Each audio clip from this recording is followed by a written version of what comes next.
Welcome to the AFR Saints channel, where we provide you daily content on your favorite team, the New Orleans Saints. Do us a favor and hit that subscribe button. Be sure to leave your comments below and smash that like button. Who dat? So there's a little bit more movement on the Saints coaching staff. Rod Walker over at NOLA.com tweeted that Saints offensive assistant DJ Williams is accepting the job as assistant quarterbacks coach for the Falcons. Williams, as he notes, is the son of Doug Williams. He played at Grambling and has been in coaching for some time now, and is done pretty well. But Raheem Morris is bringing him in there. Williams has been with the Saints since 2017 and also was one of the coaches for the Senior Bowl a year ago in 2013. Remember, that's where Jake Haener was at the Senior Bowl. So Jake Haener played at the Senior Bowl. The Saints ended up drafting Jake Haener. So in DJ Williams, Haener's losing kind of a pretty big ally here, or an advocate in any way. So DJ Williams leaving the Saints to go to the Falcons. And as we've talked about, you've got Clint Kubiak coming in, and he should have autonomy like any coach could or should to hire their staff. Who do you want to bring in? Now, according to this report, the Saints tried to retain DJ Williams, but in a different capacity. Not that different from Ronald Curry. Ronald Curry was your quarterback's coach. He interviewed for OC. He wanted to advance. They hired Clint Kubiak. Curry, they offered him to stay on as receivers coach. He said, I'm good. Went to Buffalo to be quarterback's coach. It's about advancement. So maybe for DJ Williams, this is how he sees himself advancing, is going to Atlanta. What we do know now is who is replacing Ronald Curry as the quarterback's coach. Jeremy Fowler over at ESPN had it first. Saints hiring Andrew Janocko as the quarterback's coach. Janocko, he notes, has worked closely with Kirk Cousins and Justin Fields. Now set to coach Derek Carr. So a quick thumbnail here on Andrew Janocko. He's young, like Clint Kubiak. Kubiak's 36. Andrew Janocko's 35. And again, I'm sure I'm probably coming across to some as an ageist, but I promise you that's not the point. It's the thing I've said for years. It's my native language theory. It's that you talk to these young coaches that all they've ever done in their life is 7-on-7 culture, RPO, everything out of shotgun. They don't know football in a traditional under center, dot the I, drop, 3, 5, 7-step drop. It's different. They speak a different language. They speak this language natively. It's like you could be 60 years old and you're struggling to navigate an iPhone, but your 6-year-old grandchild looks like they invented the device. I have a special needs child who's 9. He can navigate an iPhone better than I can. It's incredible. Like, when it's what has been put in your hand from the moment you were born, you just natively understand things. It's like these guys with offense. So what you've done is you had a very old, established, veteran coaching staff on the offensive side, where you had Sean Payton and Pete Carmichael and Doug Marrone. You had a lot of old guard coaches here. They're gone. And you're getting much younger at the top.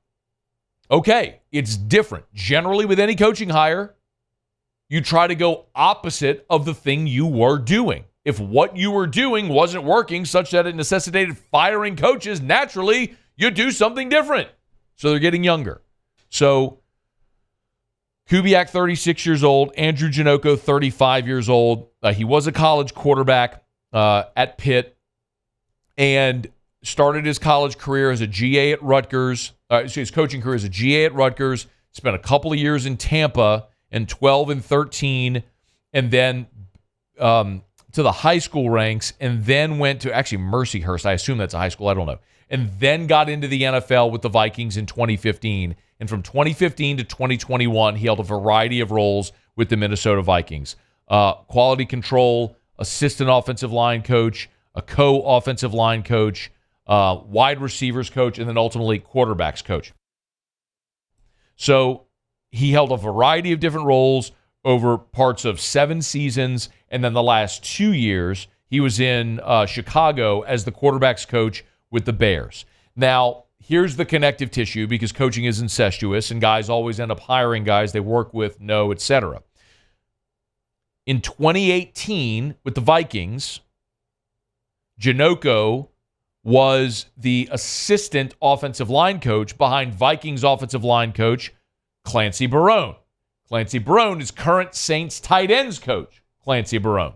So you've got a connection there. And, of course, Clint Kubiak was in Minnesota with the Vikings as well from 2019 to 2021. So those 3 years, Kubiak and Janocko overlapped. When Kubiak was promoted to offensive coordinator, Janocko took Kubiak's spot as quarterback's coach.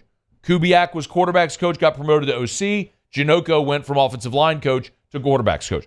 From receivers coach to quarterback's coach. So he's working with Justin Jefferson as well, by the way. So, yeah, man, it makes a lot of sense. These dudes have worked together. They've worked on staff together in a variety of different roles. They've come up together. They're basically the same age. And again, it's like twins. Twins speak their own language. You ever been around twins, like when they're babies? They babble and it's like they understand each other. That's these guys.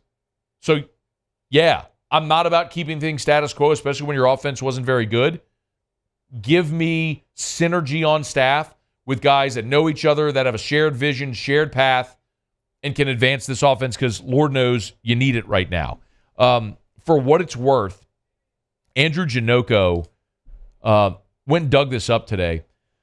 When he was promoted to quarterbacks coach in Minnesota, again, he had been offensive line coach, then receivers coach. When he got promoted to quarterbacks coach, he did an interview with the Vikings media, the Vikings website, and there's a couple of things he talked about that I found interesting. Here was Janocko talking about coaching his quarterbacks and wanting them to be in sync with their receivers. Well, I think it's the familiarity with the position, but also the familiarity with the person and understanding, what they like to do with their releases and expecting them to be in a certain window so you're on time with your progression.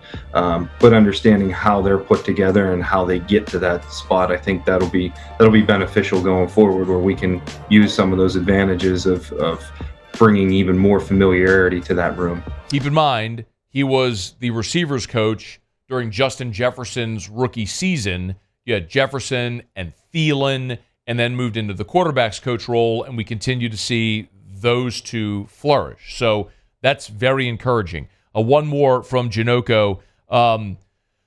This was him talking about kind of like what his role is in Gary Kubiak's office. Remember, this was in Minnesota in 2021 when Kubiak was promoted to OC and Janocko was his quarterback's coach. So this is him kind of talking about his role there.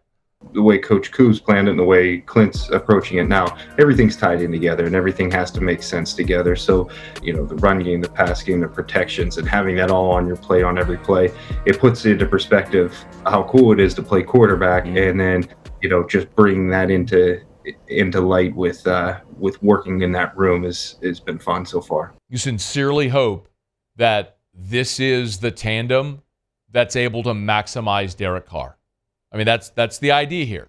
Maximize Derek Carr and the relationship with receivers. You got a young, talented receiver in Chris Olave. You got a young, talented receiver in Rashid Shaheed. A.T. Perry is another young, talented receiver who got some run in this season due to injury that you hope has a really long runway and a high ceiling, and we'll see what they do in the draft. But it's a new day. Look, our buddy Jeff Nowak tweeted this a bit ago. The only offensive coaches from 2023 remaining on the Saints staff, Clancy Barone, who, as we just mentioned, was the offensive line coach in Minnesota when Janocko was the co-offensive line coach in 2018, so there's a connection there. And aside from that, it's Jari Evans, who's the assistant offensive line coach, and then two offensive assistants, Kevin Petrie and Jordan Traylor. That's it. You have four offensive assistants back. So it's a new day. And it needs to be. So you can try to sell me all you want about how much the Saints improved at the end of the season, in the final month of the season offensively. But clearly that wasn't enough to say, yeah, we're moving in the right direction, keep the status quo, because I think we're getting there. Like, actions speak louder than words. And these actions tell you, man, they needed to move on. They needed to improve everywhere, across the board. They're certainly starting with the staff. Hey, thanks so much for watching. Please leave your comments. I love to interact. And be sure to hit the red subscribe button below.